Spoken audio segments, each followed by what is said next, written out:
आदरवाडी अग्निशमन केंद्रामध्ये आदरवाडी डम्पिंगला आग लागल्याची वर्दी आली. वर्दी मिळताच डम्पिंगवरती 2 गाड्या पोचलेल्या आहेत आणि त्याच क्षणी उंबारडी डम्पिंगलासुद्धा आग लागल्याची वर्दी आल्यामुळे 2 गाड्या तिकडे त्या डम्पिंगला काम करत होते. आता तिकडचं काम पूर्ण झालेलं आहे. त्या दोन्ही गाड्या आता इथे आदरवाडी डम्पिंगला येतात, म्हणजे एकूण 4 गाड्या मिळून आदरवाडी डम्पिंगला काम करत आहेत सध्या.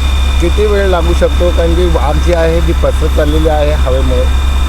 आता धूर असल्यामुळे सांगता येत नाही. आगीजवळ जायला रस्ता नाही आहे प्रॉपर, तर आम्ही प्रयत्न करतो आहे कसं लवकरात लवकर फायर फायटिंग करून नियंत्रणात आणता येईल.